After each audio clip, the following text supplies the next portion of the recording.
तो वो अकेला जितने भी विधर्मियों के आक्रमण होते, बहनों को उठा के लेके जाते, दिल्ली की 48 बहनों को उठा के लेके जाके प्रोटेक्शन होम में रखते। उसके बाद ये राजसमंद स्कूल है जो राजस्थान में, वहां से बहनों को उठा के लेके जाते, 71 बहनों को। इंदौर से बहनों को उठा के लेके जाते, फरुखाबाद से, कलकत्ता से, चारों तरफ से झूठे झूठे केसेस दाखिल हो जाते हैं। तो वो अकेला मुकाबला करता है इन सारी चीजों का। तो बाबा ने बोला, बाप जैसे नौजवान अवस्था में कभी बाप बना था ना, वैसे बाप समान बन गया। तो 1976 में राम की आत्मा अकेले टकराई पूरे ब्रह्मा कुमारी से और अपने सीट पे सेट हो जाती है। वैसे 5वें नंबर का पूर्वज, उसका वो पुरुषार्थ का पीक पॉइंट है 2018। दिन रात ईश्वरीय सेवा करके, सारे विधर्मियों से टकरा के, क्योंकि बीकेज भी शामिल थे उस समय जो केसेस हुए बाबा के ऊपर। ब्रह्मा कुमारी के बड़े बड़े लोग भी शामिल थे, क्योंकि मीडिया को इतना पैसा खिलाया गया था। जो कोर्ट में होता था फिर भी ये मीडिया वाली झूठी बातें छापते थे सारी। कोर्ट में एक्चुअल में कुछ अलग होता था। और उस समय 5वें नंबर का पूर्वज रिप्रेजेंट करता है ये। आज भी आपको गूगल में जाइए, अमोल कोकने एडवोकेट करके डालिए, बाबा वीरेंद्र देव दीक्षित, आपको कई सारे न्यूज रिपोर्ट्स मिलेंगे आज भी। और तो बाबा ने बोला, सन शोज फादर, फादर शोज सन। तो बाबा की जब ग्लानी हुई, तो बाबा की ग्लानी के रूप में प्रत्यक्षता हुई, तो 5वें नंबर का पूर्वज आगे आता है उसको बचाने के लिए, डिफेंस करने के लिए अपने बाप को। तो फादर शोज सन। तो पहली बार ब्राह्मणों की दुनिया में सबको रिपोर्ट मिल जाती है कि बाबा का केस ये भाई लड़ रहा है करके। पहले तो गुप्त पुरुषार्थ कर रहा है सालों साल से। चेन्नई भी कई बार आके गया, हैदराबाद वालों को भी कई केसेस में मदद किया, कलकत्ता में भी कई केसेस में मदद किया, गुप्त पुरुषार्थ कर रहा है सालों सालों से। लेकिन 2018 में सबके, वहां दिल्ली में भी बाहर भी सब लोगों को पता चल जाता है कि ये भाई है, ये बाबा के केसेस लड़ रहा है करके। तो फादर शोज सन और सन शोज फादर। तो मीडिया रिपोर्ट्स में भी आता है कि है ना, ये बाबा वीरेंद्र देव दीक्षित का वकील, ऐसे करके भी मीडिया रिपोर्ट्स में आया है। तो बात यह है कि बाबा ने जो महावाक्य बोला कि बाप जब बूढ़ा हो जाता है तो बड़े बच्चे के अधीन हो जाता है। तो बड़ा बच्चा बाप समान बन गया ना। अभी घर में ढेर सारे केसेस हो रहे हैं और ढेर सारे ग्लानी हो रही है, मीडिया में गंदी गंदी बातें बहनों के बारे में बोली जा रही। बहनें बाहर भी नहीं निकल पाती थी। विजय विहार जो मुख्य सेंटर था जहां 150-200 लोग रहते थे, तो बाहर भी नहीं निकल पाते थे। कंपिल फरुखाबाद के सेंटर में भी यही हालत थी। तो ऐसे समय बाबा की नजर किसके तरफ जाएगी? जो दूसरे नंबर का अष्टदेव है, जो कन्या है, जो बात भी इतना धीरे करती है, और जो तीसरे नंबर का अष्टदेव वो भी कन्या है, चौथे नंबर का अष्टदेव वो भी कन्या है, और सारे नौजवान है। तो बाबा की नजर उनके तरफ जाएगी कि ये परिवार का जितने भी आक्रमण हुए राक्षसों के, उनको बचा लेंगे? नहीं, बाबा की नजर उस बच्चे के तरफ जाती है जो बच्चा इन सारे आक्रमणों से रिलेटेड, जितने भी असुरों के आक्रमण हो रहे, इससे रिलेटेड परिवार की रक्षा करेगा और जो घर की कन्या माता है उनकी भी रक्षा करेगा। तो इसलिए ये महावाक्य बोला था। तो ब्राह्मणों की दुनिया में वो जो पाठधारी है, उसको बाबा ने पहली बार उससे 2702 जब वो बात होती है तो वो उस वाणी को उठा लेता है, पहले कैच कर लेता है कि ये वाणी की जो बातें ये किसके लिए बोली करके। इसमें और भी बातें हैं 2702 में, हमने सारी बुक्स में डाली हुई है, आप उसका टाइमिंग लेके सुन सकते हैं। तो जैसे आपने बोला कि कई नाम तो बताया नहीं, नाम कैसे बताएंगे? बाबा ने बोला, मैं बोर्ड पे लिख कर नहीं दूंगा, मैं किसी का नाम डिक्लेयर नहीं करूंगा, मैं कागज पे लिख के नहीं दूंगा। हर एक आत्मा अपना पार्ट, अपनी सेवा से, अपनी चलन से खुद रियलाइज करेगी। और जैसे बाप ने मुरलियों के प्रूफ प्रमाण अनुसार अपने पाठ का परिचय दिया, वैसे अष्टदेव भी मुरलियों के प्रूफ प्रमाण अनुसार अपने पाठ का परिचय देंगे। तो उसकी जो बायोग्राफी है, चाहे राम की आत्मा की बायोग्राफी है तो राम की आत्मा अच्छे से जानती है, चाहे अष्टदेव की जो बायोग्राफी है वो अष्टदेव की आत्मा अच्छे से जानती है। जितने भी अष्टदेवों से रिलेटेड महावाक्य है मुरलियों में, वो महावाक्य उसके ऊपर टैली हो जाते हैं। वीसीडी नंबर 2702 में बाबा ने बोला ना, मैंने बोला ना कि क्रिश्चियन धर्म जो है वो उनकी भाषा में बाबा ने बोला God father is liberator and guide. तो पूछा ज्ञान मार्ग में क्रिश्चियंस की शूटिंग करने वाले कोई होंगे या नहीं होंगे? तो पूछा कौन होंगे? तो किसी ने बोला नष्टदेव। तो बाबा ने बोला नष्टदेव से भी ऊंचा पद आने वाला कौन है? तो जवाब दिया उनका पूर्वज। तो बोला उनका पूर्वज 8 में है। फिर बोला 8 में से कौन से नंबर का है? फिर जवाब दिया 5वें नंबर का। तो हिसाब लगा लो। तो ये वीसीडी नंबर 2702 में 54 मिनट्स में ये पॉइंट आया है। ठीक है, तो ऐसे जितने भी पॉइंट्स है, ये तो थोड़े से पॉइंट्स बताए आपको, तो जितने भी पॉइंट्स है ढेर सारे उस पाठधारी के ऊपर टैली होते हैं। और बाबा ने बोला हेड ऑफिस में जो अलग अलग डिपार्टमेंट्स बने हुए हैं, उन डिपार्टमेंट्स का संचालन करने वाले जो मुखिया है वो अष्टदेव पाठधारी है। तो हेड ऑफिस में कौन से डिपार्टमेंट बने थे जिससे ये सारे सेंटर्स हैंडल हो रहे थे। अभी 5वें नंबर का पूर्वज दिल्ली में बैठा है, तो चेन्नई में अगर सरेंडर्ड होना है कविन भाई की माता को, तो 5वें नंबर के पूर्वज को फोन क्यों जाता है? क्या कनेक्शन है? उसी को क्यों जाता है? ये माता को सरेंडर होना है और इसका कुछ लीगल इश्यूज है, तो भाई जी आपको देखिए करके। तो 5वें नंबर का पूर्वज उनके लीगल इश्यूज को सॉल्व करने के लिए चेन्नई में 3-4 बार आता है। आप कविन भाई को भी पूछ सकते हैं, 3-4 बार आता है और उनके लीगल इश्यूज सॉल्व करने के लिए जो भी सारी चीजें उसको सारा देखता है। तो क्या जरूरत थी उसको आने की? उसी को आने की क्या जरूरत थी? क्योंकि हेड ऑफिस में जो अलग अलग डिपार्टमेंट बने हुए हैं उनके मुखिया है अष्टदेव। जैसे मेडिकल डिपार्टमेंट है, उसके बाद लीगल डिपार्टमेंट है, कोर्ट डिपार्टमेंट, उसके बाद बहनों का खाना पीना, उनका जो भी रहना, कपड़े, उनके लिए शेल्टर, ये सब कुछ सुविधा करने के लिए जो डिपार्टमेंट है वो काकुली बहन संभालती है यज्ञ में, बौद्ध धर्म का पूर्वज। और सारा यज्ञ का फाइनेंस जो है, सारा पैसों का व्यवहार, जितना भी यज्ञ में सेवा आती है वो सारा हैंडल विद्या बहन संभालती है, इस्लाम धर्म का पूर्वज। और जो सरेंडर्ड बहनें हैं ऑल ओवर इंडिया, उन सरेंडर्ड बहनों को संभालती है योगिनी माँ। तो योगिनी माँ को कोर्ट सेक्शन का, यज्ञ के केसेस का जीरो नॉलेज है, उनको कुछ नहीं उन चीजों में समझता है। तो सिर्फ योगिनी माँ के आधार से यज्ञ चल रहा था क्या? ये तो बाबा माँ को आगे इसलिए रखते हैं क्योंकि जगदम्बा यज्ञ से चली गई। जगदम्बा यज्ञ से चली गई तो परिवार में उंगली उठने लगी कि बाबा तो प्रवृत्ति मार्ग का धर्म स्थापन करने आया है, तो माँ किधर है? माँ तो चली गई। तो बाबा ने बोला वो तो चलो जगत माता है, तो बाप सूर्यवंशियों का परिवार बनाने के लिए आया है, तो सूर्यवंशियों की माँ भी कोई होनी चाहिए। उस समय मम्मा की साइड की, जगदम्बा की बहुत सारी बहनें थी जो जगदम्बा के साइड में थी। 2006-7 में भी दिल्ली में बहुत हंगामा होता था, वो बहनें बहुत विरोध करती थी।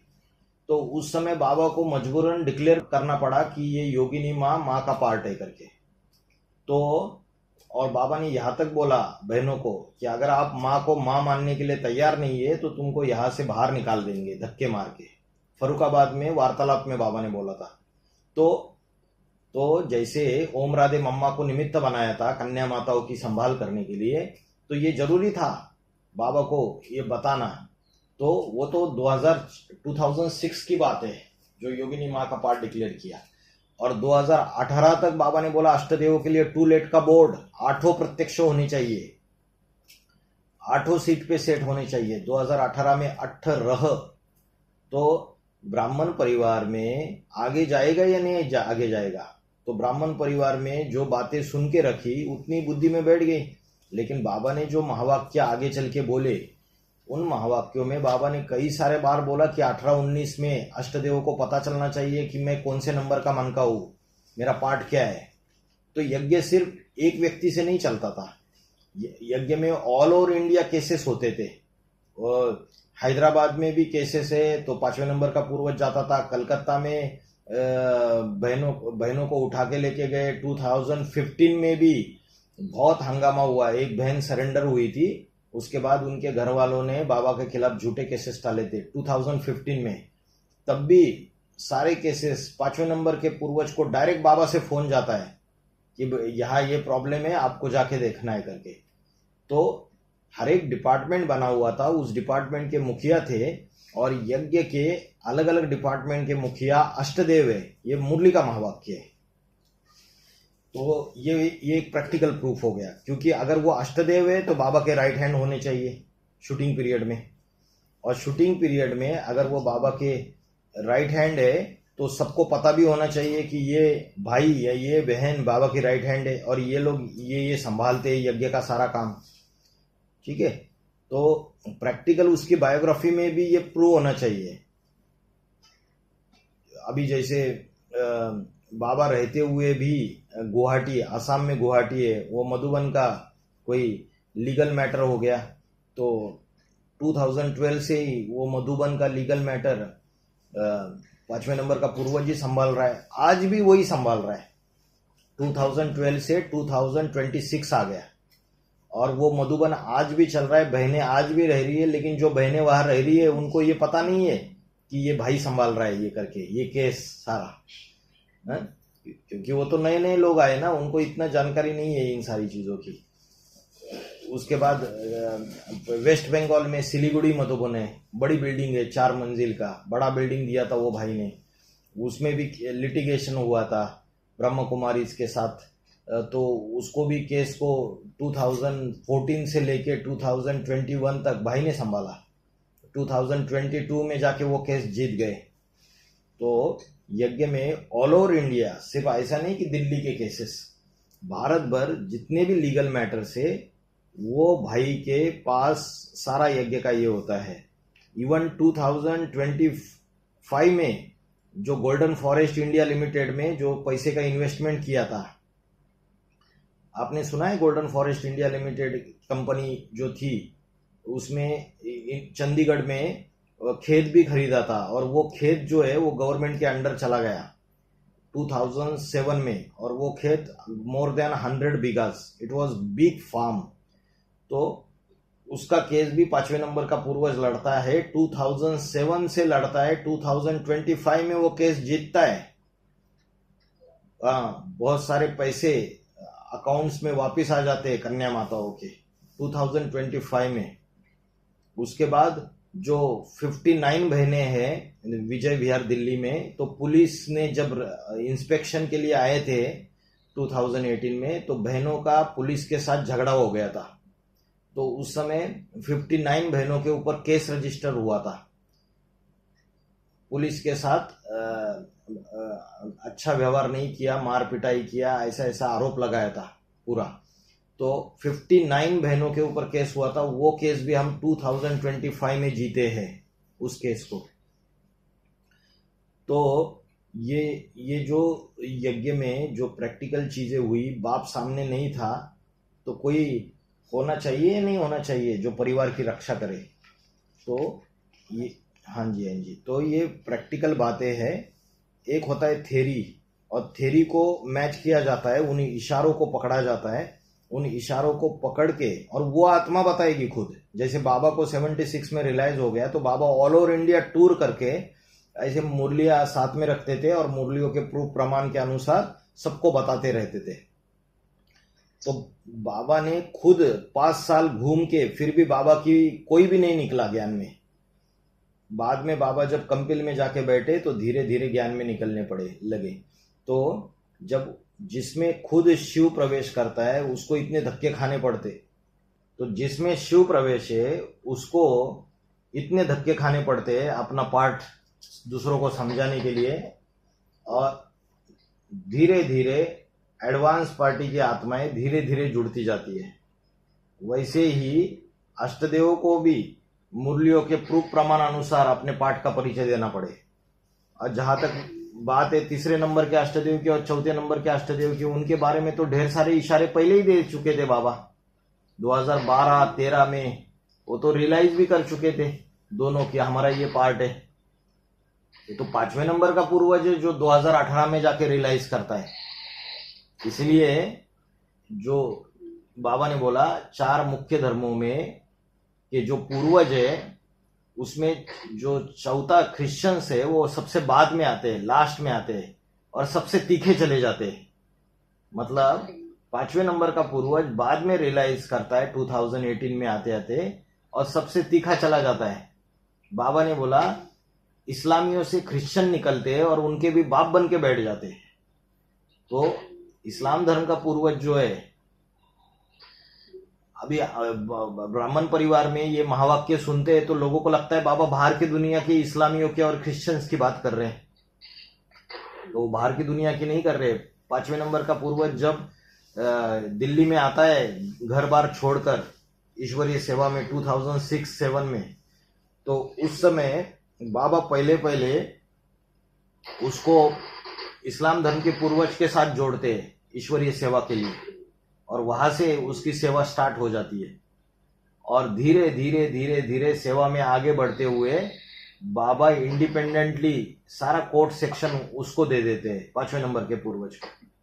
और 2018 तक यज्ञ में उसका इतना पोजीशन हो जाता है कि उसके डिसीजंस के आधार से ही सारे डिसीजंस होते हैं यज्ञ में, कि बाबा गुप्त होने के बाद ये जितने भी प्रॉब्लम्स हुए तो इसमें क्या करना चाहिए क्या नहीं करना चाहिए, वो जो डिसीजन लेता है उसके आधार से। इसलिए बाबा ने बोला इस्लामियों से क्रिश्चियन निकले और उनके भी बाप बन के बैठ गए। तो पूरा यज्ञ का कंट्रोल आना माना विश्व की बादशाही। विश्व की बादशाही कोई बाहर की दुनिया के विश्व की बात नहीं है, ये ब्राह्मणों की बीज रूपी ब्राह्मण की दुनिया ही विश्व है। तो वो विश्व की बादशाही उसको मिलती है, चाहे वो ज्ञान की सत्ता के आधार पे। अभी भी बाबा गुप्त होने के बाद ज्ञान की दुकान, ज्ञान की प्रॉपर्टी बाबा की कोई संभाल रहा है बच्चा, कोई दिखाई दे रहा है कोई अष्टदेवों में, तो वो 5वें नंबर का पूर्वज है। तो बाप की दुकान वो संभालता है। जो बाप का धंधा सो बच्चों का धंधा। बाप का धंधा है ज्ञान सुनना सुनाना। बाप चारों ओर चक्कर मारता था ऑल ओवर इंडिया, और गांव गांव में शहरों शहरों में जाके बच्चों से मिलता था, उनकी जो भी समस्या है उसके जवाब देता था। तो बाबा गुप्त होने के बाद क्या ब्राह्मण परिवार की पालना खत्म हो गई? बाबा ने बोला तुम्ही संग खाऊ तुम्ही संग सोऊ तुम संग श्वासोश्वास निभाऊ। और बाबा ने बोला साथ जिएंगे साथ मरेंगे, सासों सास निभाएंगे, साथ चलेंगे, साथ साथ वापिस जाएंगे। तो बाबा का वायदा क्या अधूरा रह गया? बाबा ने वानियों में बोला 2018 से 28 तक अष्टदेवों के द्वारा पालना होगी। अष्टदेव में भी 5वें नंबर का पूर्वज जो बड़ा बच्चा है, जिसके लिए बाबा ने बोला कृष्ण की राशि क्राइस्ट से मिलाई जाती है। कृष्ण की राशि इब्राहिम से नहीं मिलाई जाती है, बौद्ध से नहीं मिलाई जाती है, मोहम्मद से नहीं मिलाई जाती है, क्राइस्ट से मिलाई जाती है। तो संघ में भी कृष्ण की राशि क्रिश्चियन धर्म का जो पूर्वज है उससे मिलाई जाती है। तो इसलिए राशि मिलाई जाती है कि दोनों कुमार। बाबा ने जब एडवांस ज्ञान देना चालू कर दिया तो वो भी कुमार का पाठधारी है और ये भी कुमार। और बाबा ने बोला कुमार जो चाहे सो कर सकते, चाहे तो पूरी स्थापना कर सकते, चाहे तो पूरा विनाश। तो कुमारों को वरदान दिया है ये। तो वो निर्बंधन है, उसको चोले का भी बंधन नहीं है, भारत भर घूम के सेवा भी कर सकता है, सबसे जाके मिल भी सकता है, ज्ञान की दुकान चला सकता है। तो बाबा ने डायरेक्शन दिया 5 सितंबर 2020 और 9 सितंबर 2020 की वीसीडी नंबर 3359 और वीसीडी नंबर 3363 में कि आर्ट का धंधा है, टॉपिक बनाना, सेमिनार करना, भाषण करना। जैसे राजीव दीक्षित अलग अलग टॉपिक्स के ऊपर भाषण करता है, वैसे अष्टदेवों का ये धंधा है। तो ये डायरेक्शन में क्लियर कट अष्टदेवों को डायरेक्शन दिया बाबा ने। इसके पहले कभी भी डायरेक्शन नहीं दिया। इसके पहले तो बोला एक एक को ज्ञान सुनाएंगे तो वारिसदार बन निकलेंगे, लेकिन 2020 में पहली बार डायरेक्शन दिया कि टॉपिक पे भाषण करो, सेमिनार करो, जाके कलकत्ता बुलाए कलकत्ता जाओ, दिल्ली बुलाए दिल्ली जाओ, बंबई बुलाए बंबई जाओ, देश विदेश में जाओ करके डायरेक्शन दे दिया अष्टदेव को। तो अष्टदेव को डायरेक्शन मिलने के बाद बोला ये आटो का धंधा है, ऐसा नहीं एक का धंधा है, दो का धंधा है, आटो का धंधा है। लेकिन ये डायरेक्शन सिर्फ 5वें नंबर का पूर्वज उठाता है और उसको फॉलो करना चालू कर देता है, बाबा ने जो डायरेक्शन दिया। और 2021 से मोर देन 500 सेमिनार्स उसके ऑल ओवर इंडिया होते हैं। आध्यात्मिक विश्वविद्यालय का नाम सभी जगह फैल जाता है। तो उसके द्वारा बाबा महाभारत युद्ध की फील्ड तैयार कर रहे हैं। बाबा ने बोला ज्ञान का शंख बजाओ। बाबा ने बोला क्या अकेला बाप बजाएगा ज्ञान का शंख? Visit number 3232। बाबा ने बोला कि प्लेन से जाओ, ट्रेन से जाओ, पाव से जाओ। बाबा ने बोला तुम ये ज्ञान का शंख फूको। बाबा ने बोला ब्राह्मणों की दुनिया में विनाश होने से पहले, अकाल दुकाल पड़ने से पहले तुमको ये ज्ञान का शंख जरूर बजाना है। बाबा ने बोला जो बड़े बड़े महारथी होंगे वो जरूर ज्ञान का शंख फूकेंगे। बाबा ने बोला ये ज्ञान का शंख फूकना अनिवार्य है। अनिवार्य माना कंपलसरी है। तो ये बात उसके बुद्धि में बैठ जाती है, वो ज्ञान का शंख फूकना चालू कर देता है भारत भर घूम घूम के। और इस बात से लेके जो बाकी के अष्टदेव पाठधारी है उनको ईर्ष्या द्वेष आ जाता है, उनकी सत्ता की कुर्सी हिल जाती है। जैसे हिस्ट्री में भी क्राइस्ट को सूली पे ठोक के मार दिया। क्यों मार दिया? क्योंकि उस समय क्राइस्ट ज्ञान सुनाता था, नया ज्ञान सुनाता था। और जो तथाकथित यहूदी धर्मगुरु थे वो उनकी सत्ता की कुर्सी हिल गई। तो ईर्ष्या द्वेष के मारे यहूदी धर्मगुरुओं ने, यहूदी माना इस्लामी, उन्होंने सूली पे ठोक के मार दिया क्राइस्ट को। तो ब्राह्मणों की दुनिया में भी इसका शूटिंग होता है। सूली पे ठोकना माना ग्लानि करना